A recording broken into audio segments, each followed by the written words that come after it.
ما أريد من هذا الشعب إلا أن يزيد في الحمد والشكر إلى الله عز وجل، ويزيد من محبة الوطن، ويزيد من العمل ومضاعفة العمل لما يسعى فيه من خير له وللدولة والأهل. هذا اللي أنا أدوره من الشعب، وربنا إن شاء الله يوفقنا جميعا على ما يحب ويرضى.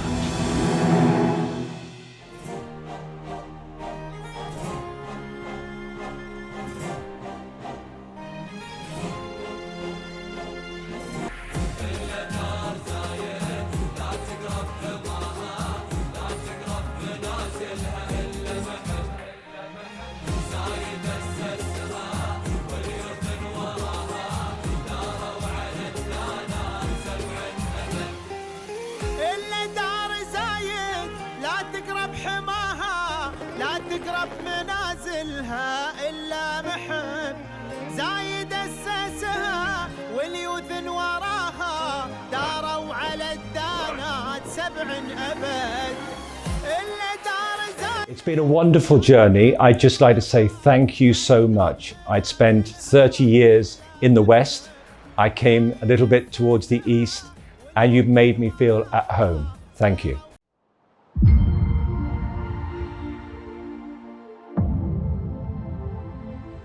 Welcome, ladies and gentlemen, to your favorite program, Peers of Union, which invites the most successful people here in the UAE. Today from Dubai with Mr. Gary Dugan, the founder and the CEO of the Global CEO Office, one of the most important businessmen here. Welcome, Mr.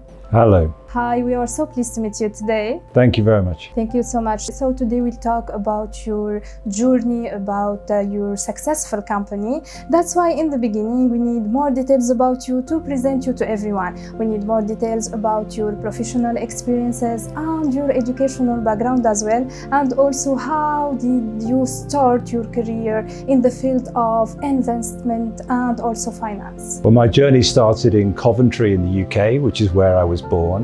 And then my parents moved us 10 miles further away to a place called Rugby, where I grew up and received my education. I would have to say I was just lucky to go from there into the City of London. I think in my school, only one other person out of 90 children in the year ended up in the City of London doing a finance job as their career. Other people just stayed. And I also had the great fortunate over the last 40 years to have traveled the world. Something again that a typical UK person would not have done. And what inspired you to come here in Dubai? It was, well, I'd just gone through the financial crisis in London, and I felt the world's changing. We've got to move on from all of the bad old Western world, making significant errors in the way in which they manage their economy. So Dubai beckoned, and that's when I joined Emirates MBD to be the Chief Investment Officer of their private wealth business. Sir, as we know, every successful journey is not an easy journey, right? And also every business, especially in the beginning, it faces many challenges. So what are the most important challenges that you have faced during your journey, or at the beginning of your business, or also during running your business? It was the challenge.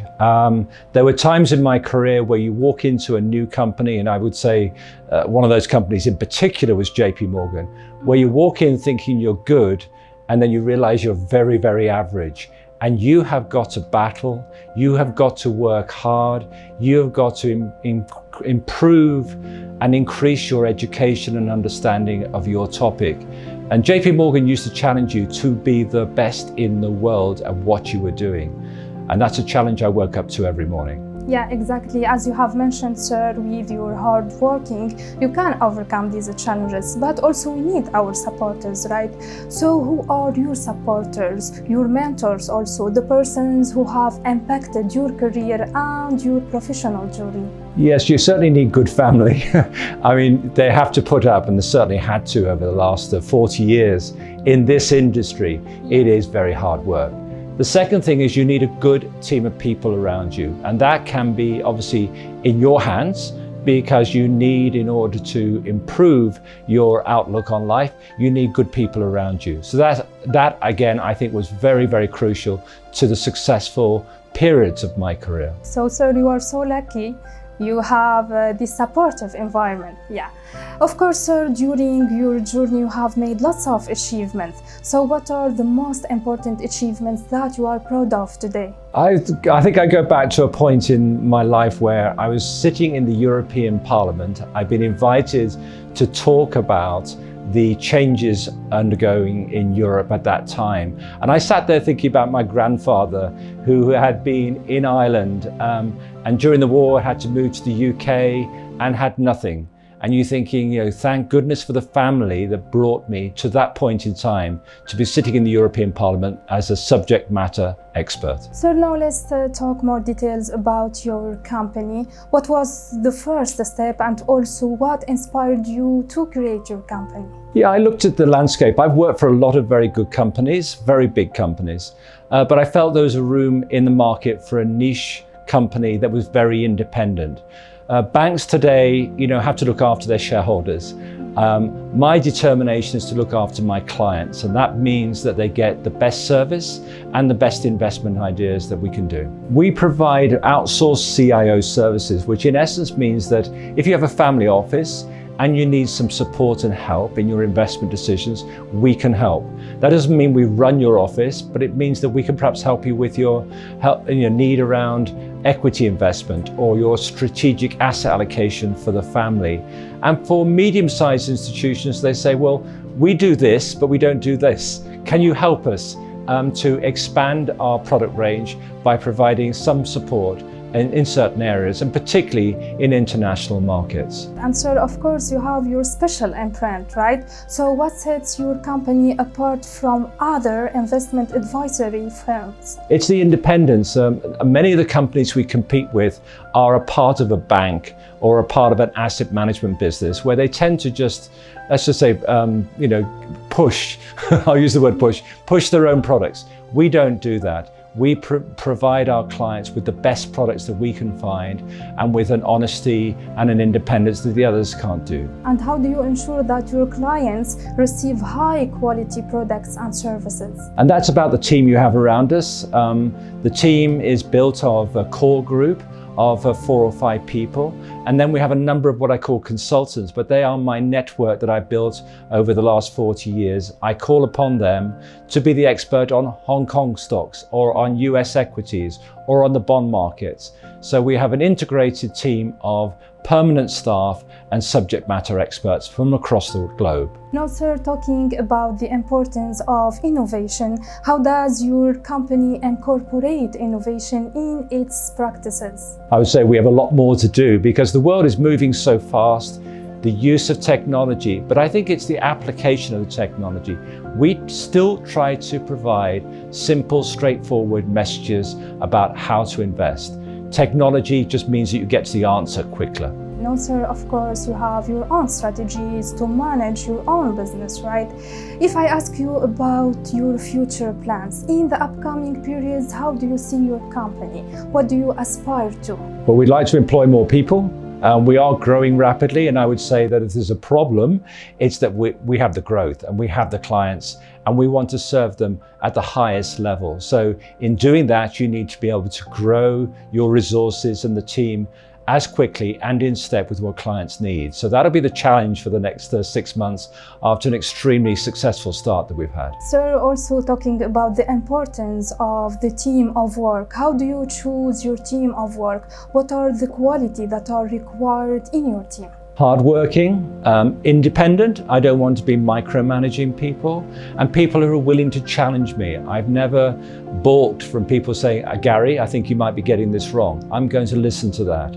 So we want the honesty between the staff that allows us to grow the team and for everyone to feel included. Sir, as we know today, we are living in a competitive environment, especially in Dubai. So what made you special? What made you unique despite the competitive environment and the competitive market that you are living today in Dubai? Well, I've been here since 2009, so I think I know the local environment very well.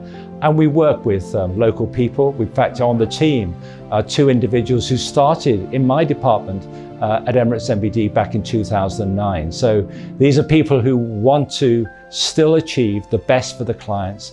And I think, the way in which we think about the future, it's a good integration of bringing in international talent and some local support for this proposition that we have here in the market. Let's talk now about the UAE. What are the most important laws and regulations established by the UAE and applied throughout the investment sector, which has made it one of the most important sectors in the world? I think the most important thing, again, when I came back here in 2009, the regulations were woolly. The regulations were over here or over there. That has been tidied up in a pace I could not believe. And I think, when people used to look down on this region and say, well, maybe your regulations aren't as robust and maybe the direction of your laws are not the correct, now people look up to what happens here. So I'm very enthusiastic and very positive about that. Sir, of course, after your faithful journey and rich experiences after your faithful career, you make your success story. So the word of success is not strange to you, but it's a subjective word and it differs from one person to another. To you, how can you define success today? I think it's important to stay relevant. So, as I said, 40 years, and people might say, well, you can go and retire off now. I don't want to retire. I want to be relevant. And the only way you can be relevant is you stay on top of the latest trends and changes in the market. You can still be very dogmatic that you think your experience tells you how to run a business, but be open to change, be open to this new world, and particularly in the world we have today, open to the technology. Now, sir, as we know, lots of people from audience, they are a new generation, and they see from your story something special inspired them. What is your advice to the new generation? The most important thing is to work hard, and the second thing is to aspire to being the best. In my career, I wanted to be the best in the world. That's open to everyone. The UAE has for sure contributed to your success story. So what is your appreciation message you would like to convey through our episode to the UAE and its rulers? It's been a wonderful journey. I'd just like to say thank you so much. I'd spent 30 years in the West. I came a little bit towards the East, and you've made me feel at home. Thank you. Thank you so much, sir. It was my pleasure talking with you today. Best of luck. Thank you very much. Dear audience, this is the end of our episode. Watch us next week. Goodbye.